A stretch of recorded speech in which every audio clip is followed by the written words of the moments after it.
sometimes in interviews, I've always noticed that people ask the same question. And they come up and ask a question, and then the next person in line asks the same question. The one afterwards asks the question again.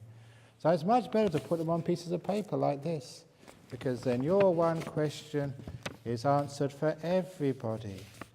So your question gives a gift of the Dhamma to other people.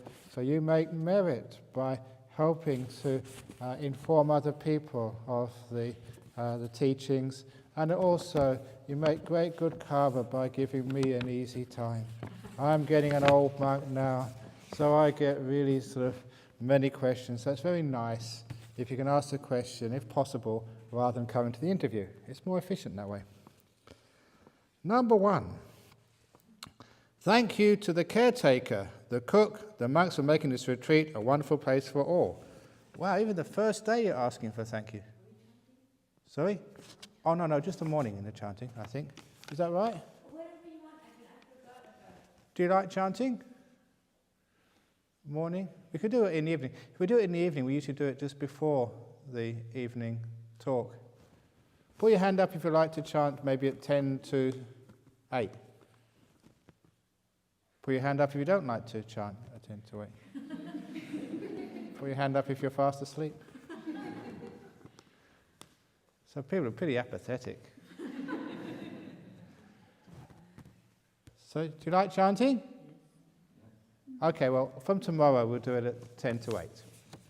So then, just before the talk. I only saw on the sheet they're only chanting at 6. So it'll also be at 7:50 as well. Okay, thank you to the caretaker, the cook, the monks for making this retreat a wonderful place for all. As a monk, a famous, a popular one. Who is that? I must be talking about the... How do you maintain your balance and stay humble, not egoistic, or get spiritual materialism? There are women, girls who might give you a pat on your arm, shoulders. How do you deal with those, since monks are not supposed to touch girls? This is a very deep question. First of all, it's actually quite... I remember once, I think when I gave one of the big talks in Singapore many years ago, and I think you hired the, it's like Suntec City, the convention centre. There's about 5,000 people there. That was especially because it was during SARS time. And I remember walking in there and I think, what the heck am I getting into? All these people coming to listen to me, just on one person giving a talk. And then I realized I was walking in, my teacher Ajahn Brahm, the only reason why you can be popular is if you've just got no self, if you disappeared. Because otherwise people wouldn't even be coming to listen to me. If I was proud, egotistical, you wouldn't be able to inspire others. So I realized that, in this teaching, there's almost like a safety mechanism. Those people who are proud and egotistical, just people won't go to listen to them after a while. But if you have, let go of your sense of self, then it's easy to go and talk to, 5,000 people, to 60 people, or just one person, and you can have a good time. So that you realize you have to really let go of a lot of things to be a popular monk. So it's a safety mechanism. So it means that who cares, popular, not popular.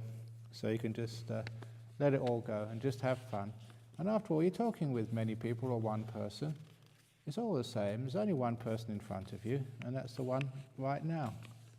So you don't ask for anything, you don't demand anything, and that way you keep your balance. And it's also important that you know that if you are ever popular, again, be humble, always be open to criticism. So the monks over the road at Serpentine, they just criticize me. I was just having a nice cup of tea with 2 of the monks. We're talking about all sorts of things, really open. So there is a time for hierarchy when you're the big monk on the stage, talking to all the people. But a lot of the time, you're just talking to a friend. I always remember that, you're my friend. Yeah, I know sometimes teacher, disciple, but sometimes a friend. And sometimes I play around. Sometimes I open the door for you. Say, come on, I open the door of my heart to you. You're not supposed to do that. A big monk, you're supposed to open the door to me. Sometimes I can try and get you a cup of tea and take it to you. That's why I love playing around like that. I love serving you. And that way, the whole idea of hierarchies is gone. there was one really nice monk. There's a few Sri Lankans here. I remember going to see Venerable Piyadasi in Sri Lanka once, I think, Ajahn Brahm in Colombo. And he had written all these books. He was a very famous monk. I really looked up to him.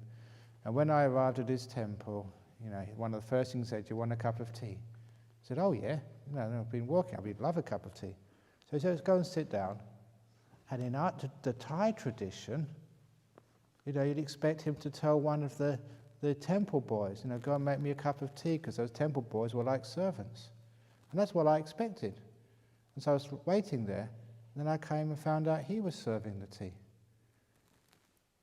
This great monk had come out and decided to make a cup of tea and serve it to me. I was just a very tiny monk at that time.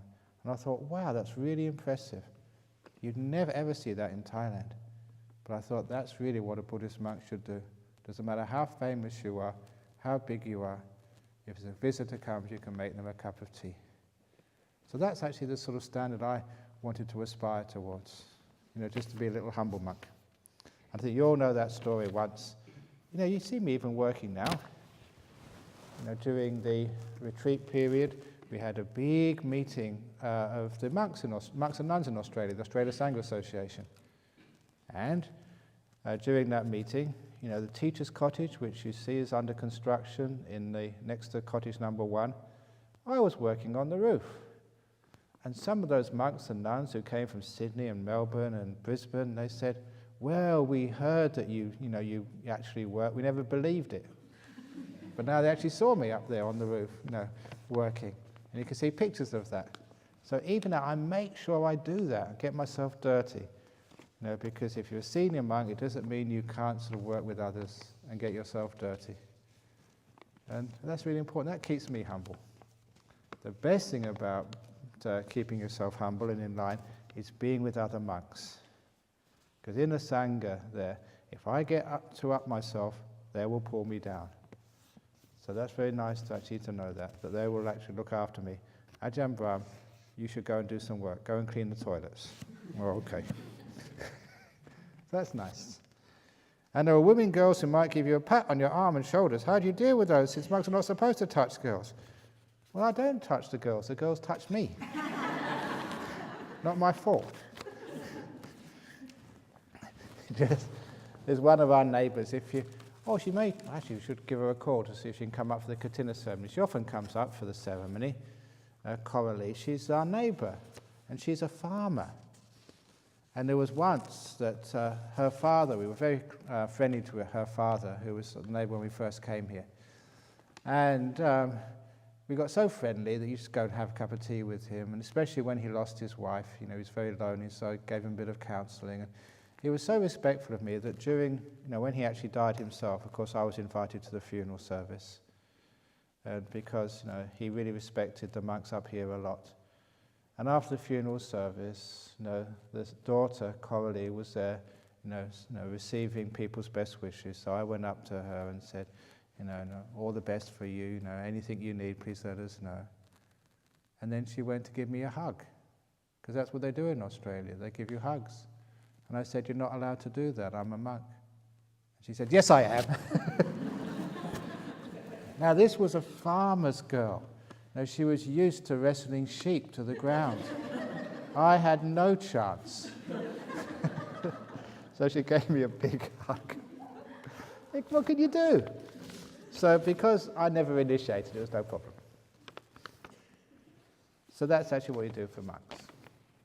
What is your feeling about helpers, as in spiritual help? Should we ask for help externally, or should it all come from inside ourselves? What do you mean? I've been helping you for years, some of you, so I'm your spiritual helper. So I think you mean things like ghosts and spirits.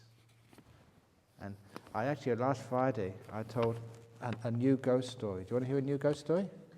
Can we turn down the lights, please? No, okay, don't need to turn off lights. It's really weird, it's very strange. That there was this, did I tell this last night, the Sri Lankan lady? I told it in Perth.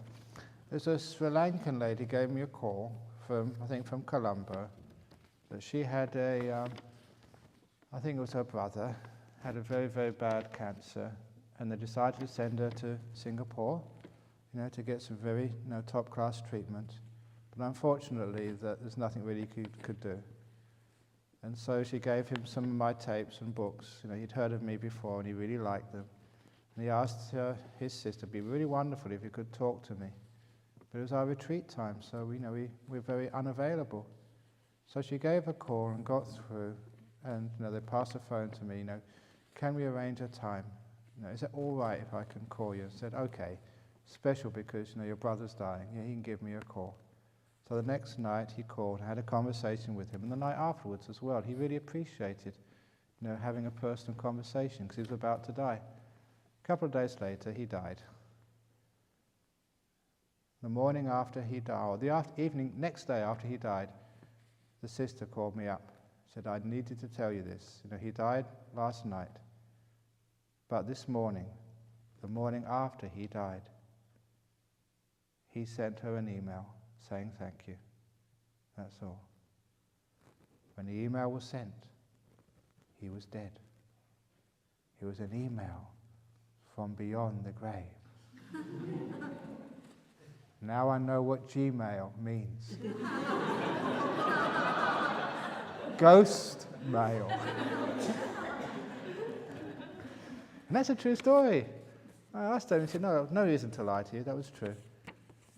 He sent the email the morning after he died. And anyway, he was paralyzed, he couldn't do anything. Except from the ghost realm. Very interesting, isn't it? I never knew they had Wi-Fi down there. Anyway, so when you're like spiritual helpers, the best way is actually to help yourself, be an island to yourself. In other words, be your own resource. You have enough resources.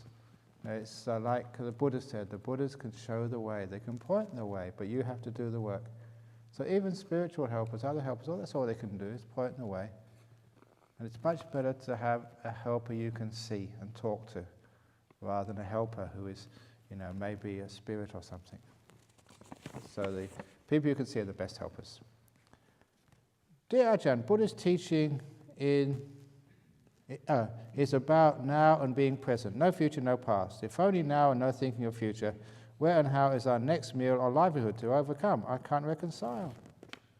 I guarantee you, if you just stay in the present moment and don't think about the future or the past, your next meal will come. Have faith in Dania, Michelle, and myself. I will look after you, I promise. You will get a next meal. So the thing is, I think what you're really saying, if you're always in the present moment, 100%, 24 hours a day, of course, you won't be able to do anything. I have to plan to go to the toilet. I have to think, I've got to go to the toilet now. Where is it? It's over there. If I'd always in the present moment, just now, I'd actually do my business sitting right here. And I'd be pretty crazy and very stupid. So the point is, when you're meditating, please be in the present moment. Please be now.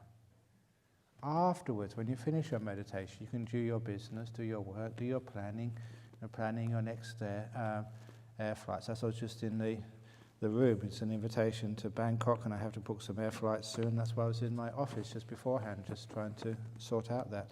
So I plan for the future, but not all the time. When I'm meditating, bye-bye future, bye-bye past. I'm now going to rest. Like you're on retreat now, so bye-bye work, bye-bye husband, bye-bye wife, bye-bye children. I'm free. So remember, you should be free when you're on a retreat, so you can really enjoy yourself.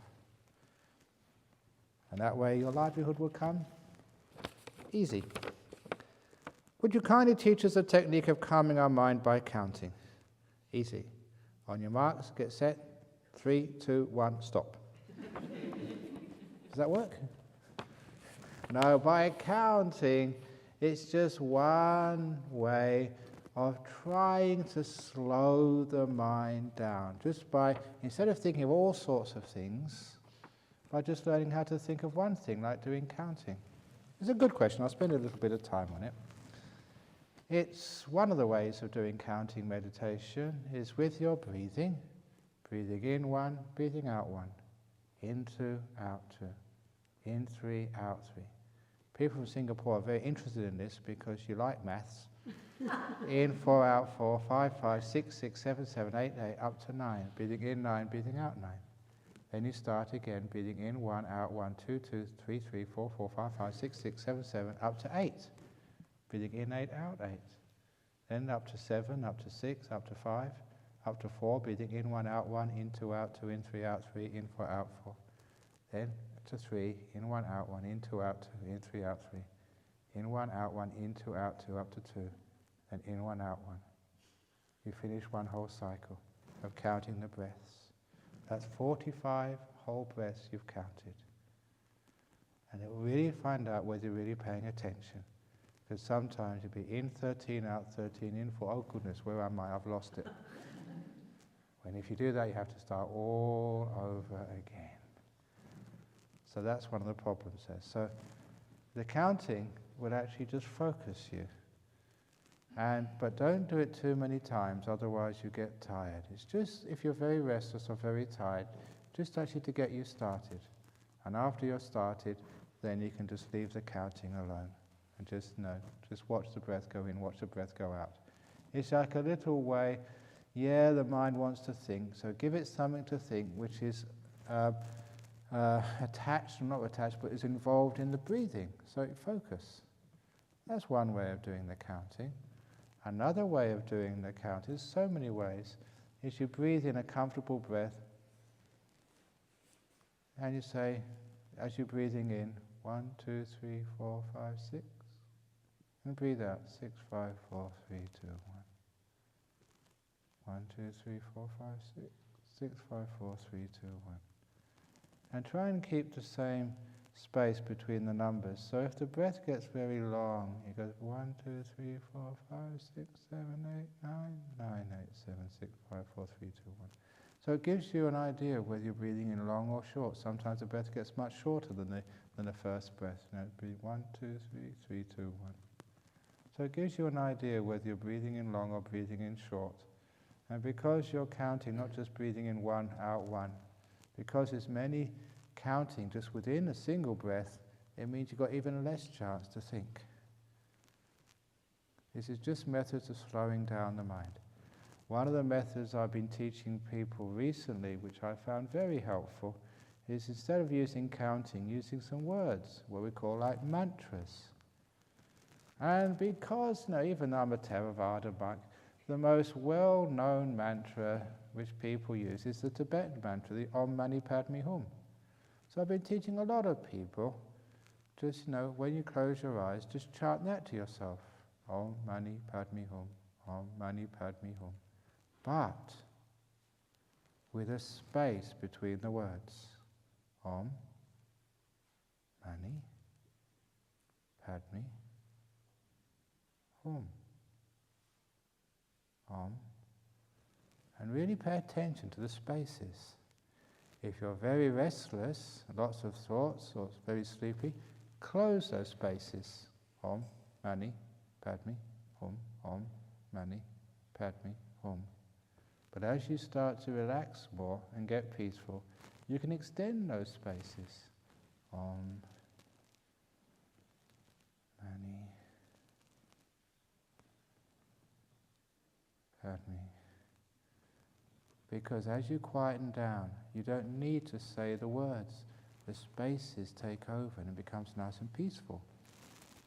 The beauty of that method is that you can actually extend the silence or you can close it up depending on how your meditation is going.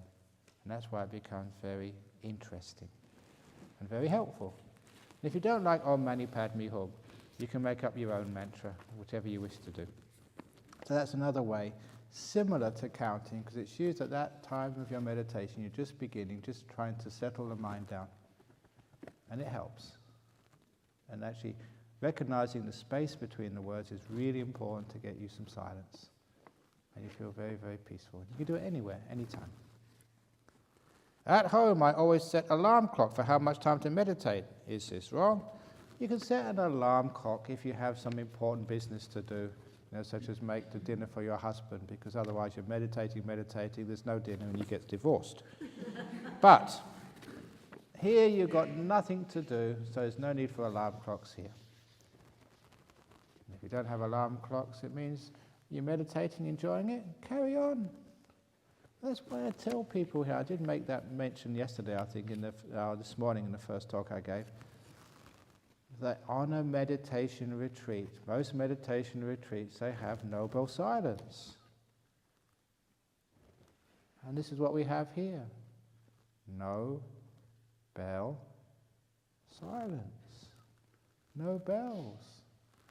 And if you practice no bell silence very well, there's a good chance you might win the No Bell Peace Prize.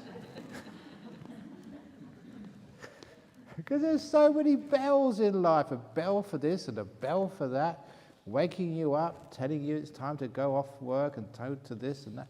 There's so many bells that control us. So on no bell silence, to win the Nobel Peace Prize, no bells, no alarms. If you're meditating, enjoying it, enjoy it, carry on. And don't worry about missing breakfast or lunch.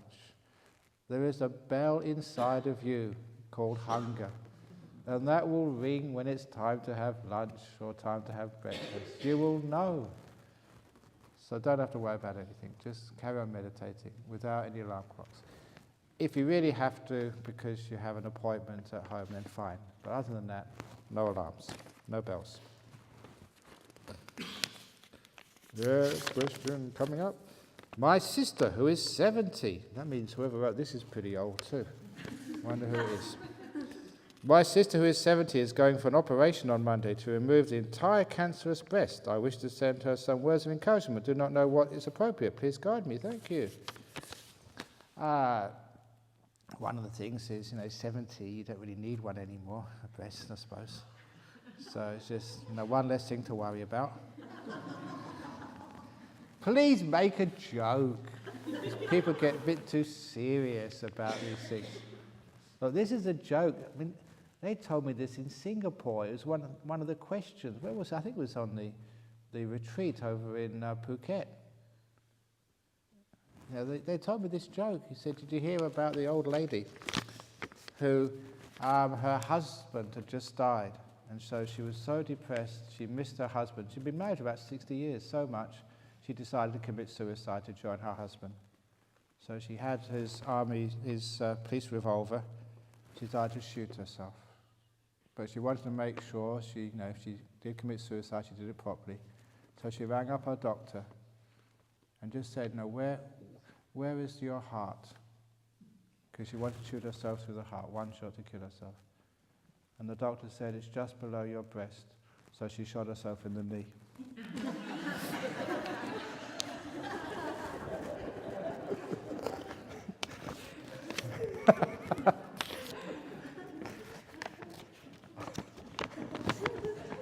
Don't blame me. You gave me that joke about 6 months ago from the Phuket retreat. So, okay, just remember, doctors are great these days. It's not that painful. You overcome the cancer pretty quickly, and it's a good recovery rate. So it's just a way of letting go. Be peaceful. Don't be worried. The most important thing is don't be worried. Don't be afraid. It's a nice and easy operation, and it's just one thing you don't need anymore. And afterwards you'll be fine. And you can say that you can send her lots and lots of loving kindness, and that really helps. It feels like I'm trying to forcefully stop the controller. Do you have any advice how to do it in a more subtle way? Thank you, Ajahn. In other words, you're trying to control the controller. My goodness, you just shut up and just sit there and enjoy the place, for goodness sake. So don't forcefully try and stop the controller. The advice I gave this morning of the anger-eating demon. So controller, thank you for coming to visit me. You're so kind. But one of the key stories, some of you have heard this before, was when I was about 5 years as a monk in the north of Thailand. I found this monastery. It's an absolutely perfect monastery. quiet, really nice food, people left you alone, nothing to do except meditate all day. Had a nice cave too, really nice cave. I enjoyed that cave a lot. Way up in the mountains of North Thailand. And even better, remember, like, I was an English monk, and right next door was a tea plantation. So it was actually perfect. You know, I had tea given to me every day just for free because I had so much tea. They're really fresh, nice tea, beautiful climate, good food. I was in this monastery by myself, a nice cave, and it was just absolutely perfect. And I thought, wow, this is the place for me. So I been meditating, and then my mind started to go crazy. I started to have all these thoughts coming in my mind, what I call unmonkish thoughts. Thoughts about old girlfriends. I wonder if she's still single. Of like romance, sex, fantasies. Now I always wanted to be a monk, even when I was first ordained. And I didn't want those thoughts. But I tried to get rid of them and tried to throw them out of my mind. But they got worse and worse and worse. And it got, you'd be sitting there watching your breath. Come on, Brahm, when I watch your breath, you're a monk. And all these thoughts would come up. You try and kick them out, and they'd come back in again. And you're going a bit crazy after a while. And the worst thing was, there was no other monk there I could talk to. I was by myself. And one day, I remember I got so desperate, I went into the hall in front of the Buddha statue, bowed 3 times, and said, help. I don't believe in sort of psychic things. I was at that time, because I was a scientist. But I was so desperate, I'll do anything. And what the idea which came into my mind was to do a deal. Westerners, that's what we do. In Singapore, you do a deal as well. And the deal was this. I said, okay, if you want to think about fantasies, romance, girls, or whatever, 3 to 4 p.m. every afternoon. That's think stupid thought time. The rest of the day, you'd behave. I thought it was fair enough. If you want to play around, okay, I'll give you that time, 3 to 4 o'clock, you can play around. Any thought would go. I wouldn't try and stop anything. But the rest of the day, I had to make my mind behave. I thought that was fair, but it never worked the way I expected. I still had to fight throughout the whole day. All these thoughts would come in, I'd try and push them out. And that's very frustrating and very tiring. When it got to 3 o'clock, I thought, okay, now's the time. I'm not going to fight you anymore. I'm going to keep my promise. This time, you can think any sexual fantasy, weird, old girlfriends, whatever you want to think, you can think. And for the next hour, I watched every breath without any problem at all. The most peaceful hour of the whole day. And I realized the problem there, because I was fighting those unmonkish thoughts. That's what was giving them power, and they kept on coming into my mind. As soon as I said, okay, if that's what you want to do, come in. The next day you can think of all sexual fantasies, thoughts of girlfriends, anything you want. Then my mind was really peaceful. I watched every breath without any problem. And I realized from that what this controller is. You fight the defilements, you give them power. You leave them alone. Let it be. So mind, if that's what you want to do, fine with me. Then your mind gets very peaceful and calm. That is a very important part of meditation. The only reason you haven't got peaceful yet is because you've been fighting. If you just allow the mind to relax and be peaceful, just watch, observe, let go of all this controlling and all this doing and all this wanting to do things and achieve things, then you're totally peaceful. What do you want to achieve anyway? You have enough. Relax and enjoy this beautiful retreat center. Isn't this great? There's no traffic, you don't have to go to work. You haven't got a family to argue with. No sort of boss at work to worry about. You've got nothing to do. The food is provided to you. This is actually bliss. It's like being in heaven. Nothing to do all week. Oh, isn't this wonderful? So enjoy it. Relax. Enjoy doing nothing. And then you get very peaceful. And then you know what meditation is and how easy it is. Meditation is what happens when you're not doing anything. You're being here.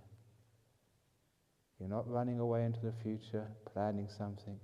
You're not complaining about the past. You're not worrying how many more minutes are to go.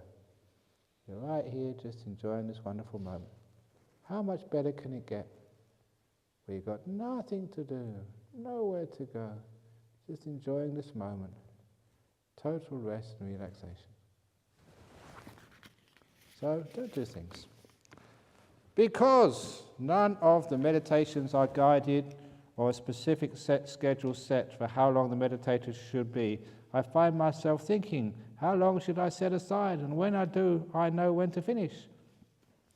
I have thought about setting a vibration alarm, but do not want to disturb the other participants. How long is long enough? What do you mean, how long? There is no time. Now is the time to start. Now's the time to finish. It's only now. And if you stop worrying about the future and you don't think about the past, all time vanishes. This year I had my 60th birthday. I'm getting old monk now. You know it. Every moment seems the same. Isn't that the same with you? This moment you're experiencing now, doesn't it feel the same as those moments when you were very young? All this time business, it is a bit of an illusion. And if you stop the perception of the future, if you let go of the perception of the past, there's no way to measure time anymore. Time is a distance between the past and the future, or the past and the present, or the present to the future. It's the distances which create time. Half an hour, a year, 20 years. They're distances. When you remain in the present moment, there's no way to measure anymore. You're in the timeless present. And there, you don't have to worry about how long or how short. Those words don't even make any sense anymore. You're just here enjoying the moment. That's all the time you ever have. So when you get into present moment awareness, this question does have no meaning anymore. That's why we don't set schedules. Schedules are so artificial. We're just here. Please come home into the present moment right here and feel the beautiful freedom of just being here. The future looks after itself. The past, who knows, it's gone, finished, done with. You feel so free. Schedules create time, and time creates craving and a lot of suffering. So just in this moment, just being here, enjoying every moment as it comes, and changing the perception to being here. I will let you know when it's time to leave this retreat and get your aircraft to go back to wherever you're going. So you can actually just totally bliss out, chill out, and have no worries about time. And you don't really worry about schedules. Face every moment, and the schedules look after themselves. Could I ask if the meditation hall is open 24 hours, or does it have opening and closing times? There is no 24 hours. There's only right now. And right now, this hall is open. And every now, during this retreat, it will be open. You sure you can come anytime you like. That's why I love this retreat place, because you try and let go of all the schedules. Whenever you want to come and meditate, you can meditate. So, 1 o'clock in the morning, 2 o'clock in the morning, 3 o'clock in the morning, 4 o'clock in the morning. Anytime you can meditate. Anytime you can sleep and go and have a rest. Isn't that beautiful? So if you feel tired, have a rest. If you want to meditate, meditate. Easy. So you're totally free. Yet it is open. Dear Ajahn Brahm, we are expected to keep noble silence. However, I can only see depression around me when nobody talks. We have spent time by ourselves off meal times. During meal times, I only see everyone quiet. It makes me think if I am abnormal. What is happening? Thank you. Now, you can please smile at each other. So don't go around thinking if you're not talking, you're depressed. Remember to, noble silence doesn't mean you can't smile. And you can say so much with your face. And if you smile at a person, you don't get into so much trouble as if you start talking. How many problems have you created when you've opened your mouth? So there's an old saying, if you can't improve upon the silence, then shut up. If you can improve upon the silence, then speak. Noble silence, this is not like a concentration camp, where if you speak, I take you off into the secret chamber and beat you up. So if somebody speaks, fine, you're allowed to make mistakes. Remember what I said this morning? But you don't have to speak back. Someone speaks, oh yeah. And it's very easy to sort of just allow someone to speak if they need to. Even if they say, how are you today? You say, okay. That's okay. It's just one word.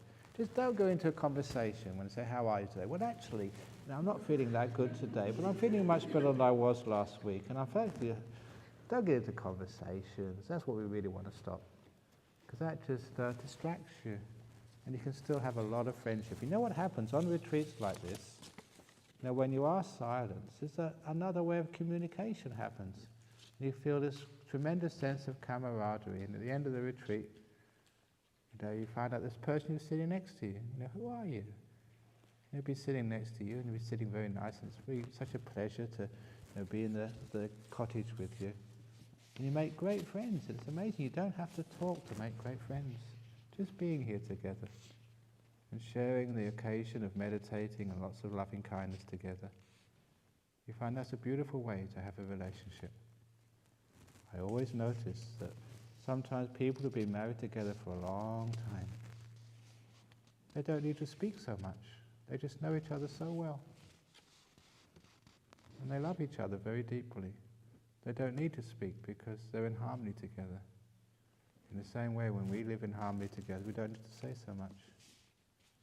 Great rivers flow silently. It's the small streams which make all the noise.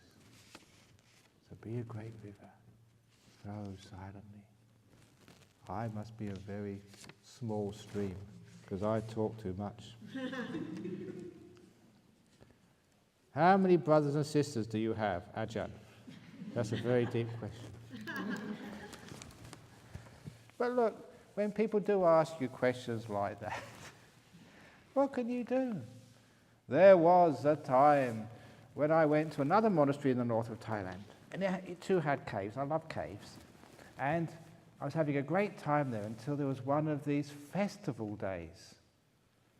And at that festival day, all the villagers came to the temple. And I thought they came there to listen to a nice Dhamma talk or do some meditation, but no. They all kept coming up to me and saying, how many brothers and sisters do you have, Ajahn? That's what they used to ask me. And where do you come from? And how old are you? What did your mother and father do? Now, you don't mind answering questions like that, but when there's about 1,000 people and they ask you one after the other, you get really sick of it. So there was a pause. Oh, actually, I think I asked to go to the toilet. I did go to the toilet, but I went into my hut. I took a bottle of water, a sitting cloth, and a flashlight. And now there was a very deep cave, really, really deep. And I snuck in there when no one was watching. And it went up and down, round and round. I went to the very end of that cave. And I thought, that's where I'm going to escape. And I sat down there. At last, I don't have to face any of these stupid questions anymore. And you know what it's like in life? After 5 minutes of meditating, I heard a sound. And it was my worst nightmare. The people had come to search the caves. Not for me, but they got so bored with all the sermons, they just wanted to explore a cave. And they happened to choose my one. And as they were coming closer, you could see just in the bend at the end of the passage where I was sitting, there was a light getting lighter and lighter because that was their lantern they were using. And then one of the people turned the corner. They saw me sitting there still, and they went back again. And I heard them speaking together with the other people. And the man was saying, "There's a ghost at the end of the cave." And I thought, how lucky I am, because the Thai people were so afraid of ghosts, they'd all run away and leave me alone. So I thought, this was very, very good, it was very promising. But then the other said, no, it's not a ghost. I said, there's a real ghost there, I saw it. And so 2 Thai people turned their head around the corner and looked. And they took their heads away straight away. Obviously, they were a bit scared. I said, no, it's not a ghost, it's a Western monk. No, it's a ghost. No, it's a Western monk. I felt like shouting out, it's a ghost. But I couldn't lie. So about 3 of them came round the corner and they could see it was a Western monk. So they all came up to you, about a dozen of them. And they said, how many brothers and sisters have you? Where do you come from? What did your father do? Why did you become a monk? You realize you just can't escape. So it's the same with you. When somebody asks you a question, how are you today? You can't escape. Noble side, it's impossible, so just accept it. So how many brothers and sisters you got? I just got 1 brother, that's all. That's enough. I'm extremely sensitive to different sounds, e.g. neighbours' music at home, which makes it hard to meditate. I get very anxious and obsessed about the sounds. I want to get away from them, but can't, so I feel like I have no way to relax. I get very distressed. Can you recommend anything? Earplugs. They work. Use earplugs. Or as Ajahn Chah used to say, it's not the sound that disturbs you. It's you who disturb the sound. When he first said that, I thought, wow, that's very, very deep. And it's very true, too. It's just sound, but you're disturbing it. You're complaining about it. You're making it the problem. It's just sound, that's all. Forget about it. But if you make this big problem, I don't want the sound, it shouldn't have any sound, I don't like the sound, then it makes a big problem. So your job is, if your earplugs don't work, earphones don't work, then just say, I'm not going to disturb the sound. I'm going to be at peace with the sound. And you can do that. Alternatively, ask them to turn it up even louder until you're totally deaf, and then you'll be okay. I understand from the first talk of the retreat that we need to listen to our body and be kind to it. Yes. As a female, I realize that I tend to be more emotional at a certain time of the month. It may be due to hormonal changes in the body. Meditation during this period seems to be toughest. No, be kind to your periods or whatever it is.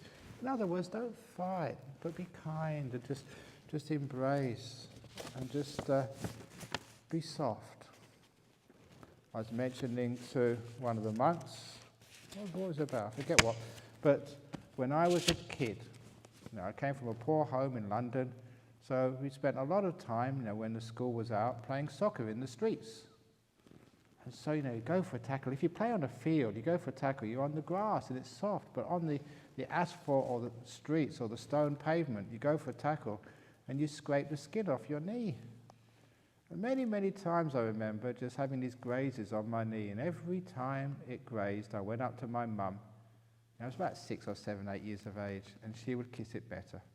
That's what she used to say. She should kneel down and put the germ-filled mouth on top of the open wound.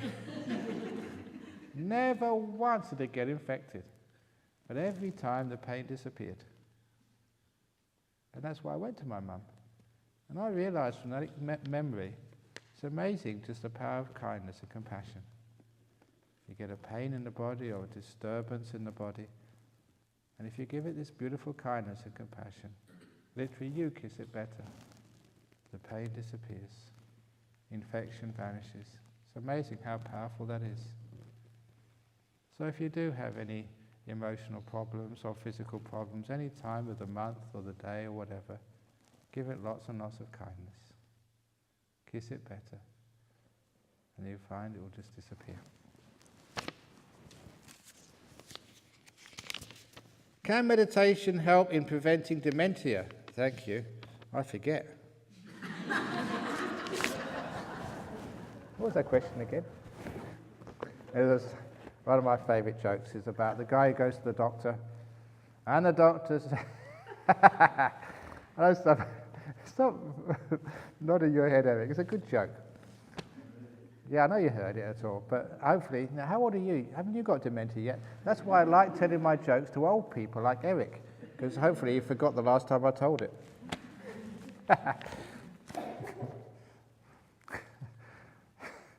So anyway, they asked, the doctor says, I'm terribly sorry, you've got two very, very bad diseases. He said, you've got cancer and it's terminal. Oh my goodness, said the patient. What's my second disease? You've got dementia. Oh, at least I haven't got cancer. It's a good joke anyway, come on. Okay, Eric, just for you, I've got a new joke for you about the blonde who stole a policeman's heart. So the policeman booked her on cardiac arrest. Stole a policeman's heart, got cardiac arrest. Okay, come on. Your fault you asked for that, it's your karma. In Metta Sutta, one should not do the slightest thing that the wise would later reprove. I find it very hard. Example, while driving, if there's a car who just to squeeze in front of mine as my lane is faster, I would not let him. Or sometimes in parking, I take a few minutes off on the parking coupon. If you're very, very wise, I hope I'm a wise person, I would approve out of kindness to you. Oh, never mind. You're not perfect, so I approve of your imperfections. So now you say, oh, the wise would later reprove. I said, Ajahn Brahm wouldn't, so it must be okay. No, okay. Look, try and make yourself better, if at all possible. But when you do make mistakes, or you do, take a couple of minutes off the parking coupon, I'd give yourself a break. I mean, you're not sort of a serial killer. You're not one of these terrorists who goes and blows up people. So you're not that bad. Okay, you're not perfect, but you're good enough. So those are small things. So don't sweat the small things. Just worry about the big things. My mind seems to be very bored when I meditate. It will make up stories and even play songs, etc. How should I proceed? Okay, just make up the story of the Buddha and play the song, play the chanting song in your head. But why are you bored when you meditate? Well, number one is because you expect something. So instead of expecting something, inspect. Inspect is the opposite of expect. Expect is, because you look outside into the future. That's why you get bored. But inspect. It becomes very interesting, this thing we call life, and me, my mind. What's happening now? And after a while, you get very, very interested. Now, when you first come on a meditation retreat, boredom will happen because you've come from a very busy life, which is very, loud and changing, and now you're softening down. And it takes a while for the mind to become more sensitive. When I was young, I used to like Jimi Hendrix, really, really loud music. And later on, when my mind became more refined, I used to like softer music, like Vivaldi. And later on, when I became even more refined, I liked the sound of the forest, which was even softer. Can you hear the frogs? It's beautiful. And even later, when you became a meditator, you appreciated the beautiful sound of no sound. You just become more sensitive as you develop. So what I thought was really boring when I was young, that classical music, that's so boring. Going to a monastery, that's really boring. Just sitting down doing nothing, that's incredibly boring. But as you become more sensitive, you realize, my goodness, this isn't boring at all. I've already told all of you that the deep meditations is a bliss better than sex. Is that boring? Oh, not on my book. That's incredibly interesting. Are you interested? Bliss better than sex? I hope so.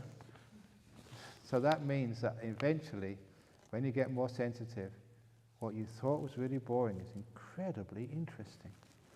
And that is where you learn how to meditate. Heard you have a cave. May we visit to have a feel of the place, which is supposed to be conducive to meditators, please? Some have already been in my cave. You've got to be very careful because there's bats in my cave. There's 3 bats now. I used to have 1 bat, I got 2 extra ones. But after the retreat, if you haven't been in the cave, you're most welcome to visit. I am meditating for the first time. Why do I get headache when I try to close my eyes? Because you're trying to close your eyes. Just be kind, be gentle, then you don't get headaches. If you really get headaches a lot, it may be not having enough liquid, you're not maybe resting enough, a bit too worried. So it may be a physical cause. But usually people meditate, they don't get headaches. They get other aches, but not headaches. But one reason, if you try to meditate, one thing to avoid is meditating on the tip of the nose. I know that sometimes meditation teachers say you should focus on the tip of the nose. Do not do that. Because people get headaches if they meditate on the tip of the nose. And the reason is this: I have to take my glasses off so you can see my eyes.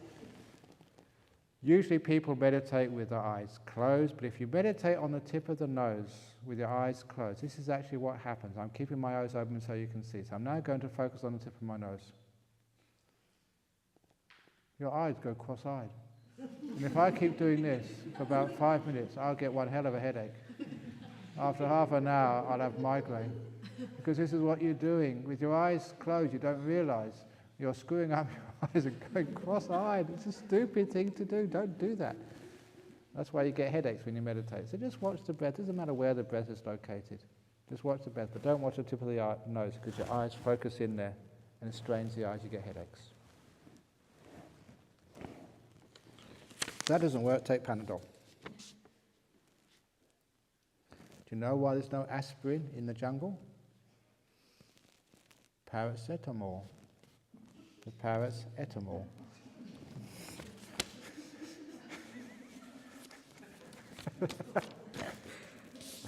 If you don't understand that, ask a few of the people who are groaning, because they did understand it. Could the one Hey? This is one of those, I did say the cheeky questions, now I've got one. So this is big. It's my karma because I asked for these. Could the monastery be mistaken for a nudist colony if all the monks washed their robe on the same day?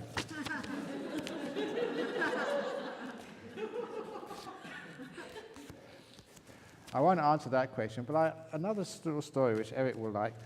There was this farmer, a chicken farmer, and the chickens would cross the road. Don't ask me why the chickens crossed the road, that's another story. But all these cars were going so fast down this road, they didn't have time to stop, and he was losing a lot of chickens. So he asked the council, can you please put a sign up the road, danger chickens, slow down. But the local councils in Australia, they just won't do that, they've got budgets, so they said no. And so he complained again. And still they wouldn't put up a sign, so he put up his own speed sign, slow down, 50 kilometers an hour, chickens. And as soon as the council saw that, he put up a sign without permission. They took it down. And so he had to try another way of doing it. And so he put another sign up, and this time it worked. He put up a sign, drivers beware, nudist colony.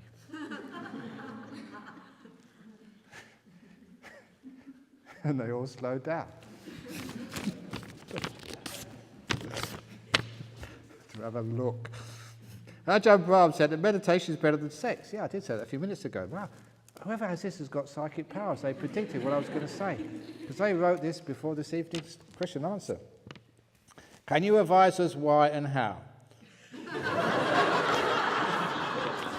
Which do you want first, the why or the how?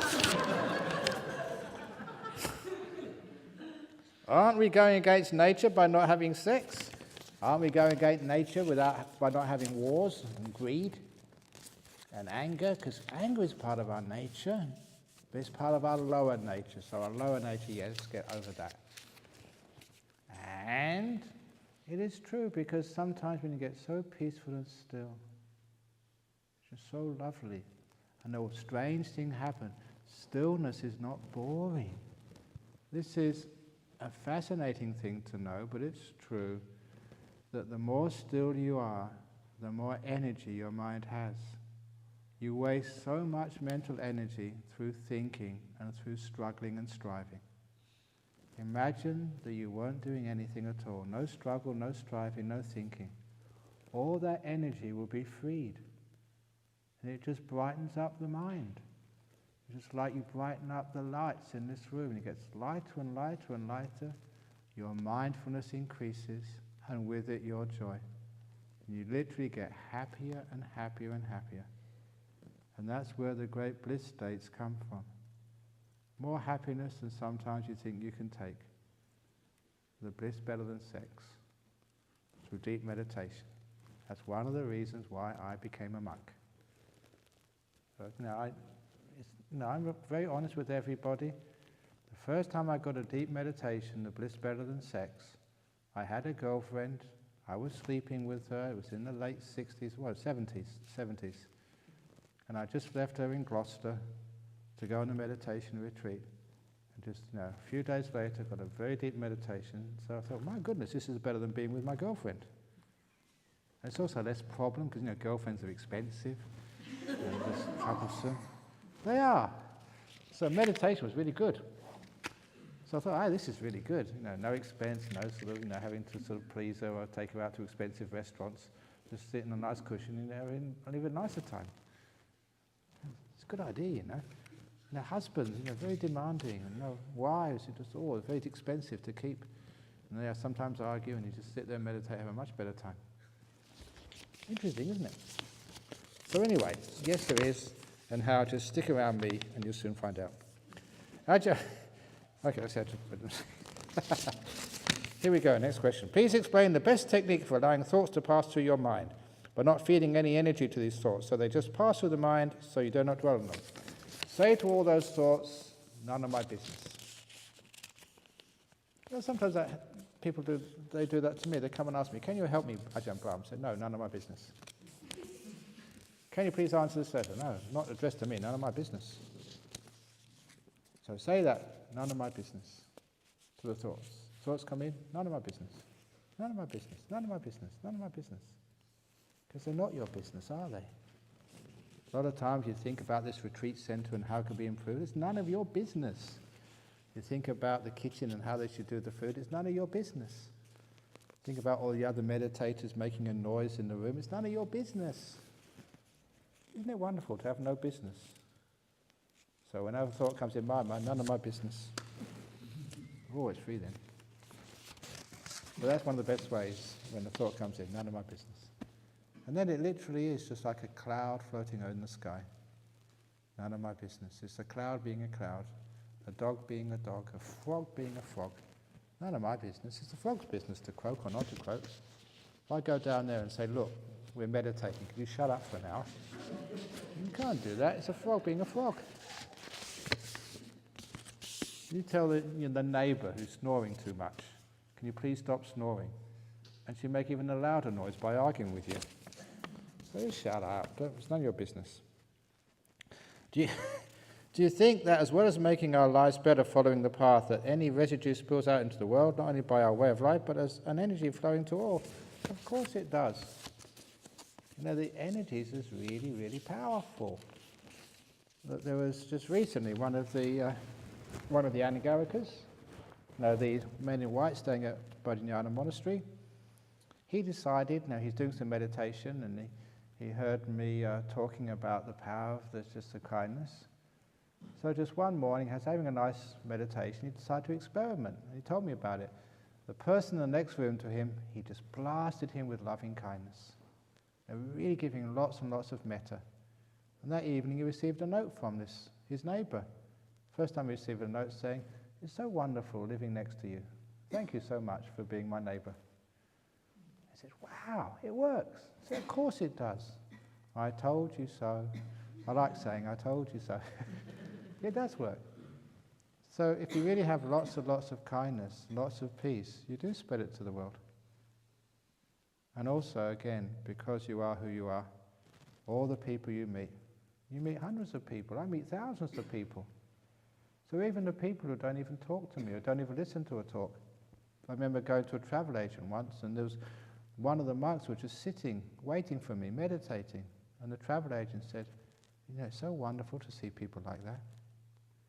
Even though the monk wasn't talking, he was just sitting quietly.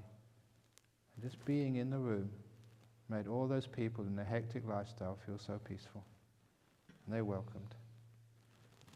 Even like here, you'll see on the Katina, those who are staying up for the Katina tomorrow week, you see many of our local councillors from our local Shire Council. They'll be coming here. And they're not all Buddhists, but they love us being here, simply because we're peaceful. And they feel very happy there's a peaceful community in their midst. So we get a lot of respect, even from people who aren't Buddhists, simply because being peaceful, you're giving good energy to everybody. And the last question for this evening is, could you let me know how to tell whether my meditation skills are improving? I practice or try to practice daily meditation at home for about 30 to 40 minutes. I feel peaceful after that, and generally I do not get angry easily. But like driving a car that has reached a certain speed for a while, how do I improve on meditation? How to become more peaceful? If you try to improve or try to get more peaceful, you get more upset. So stop trying to improve. Stop trying to become more peaceful. Stop the trying and be so happy that you've attained that degree of peace. Feels so wonderful you've been able to meditate so long. This is good enough. And then you will improve. But if you try to improve, it will get worse. You get the message? You sit there for 30 minutes or 40 minutes. Doesn't matter if you're enjoying it, sit longer. If you're not enjoying it, get up earlier. And then you will find that you're not trying to improve. That's where the improving happens. Because it's too much trying, too much struggling and striving to get better. What are you trying to achieve anyway? Do you want to get to enlightenment, to nirvana? Do you know what nibbana is? You're trying so hard to get to nibbana, but you don't know where you're going. Maybe you won't like it when you get there.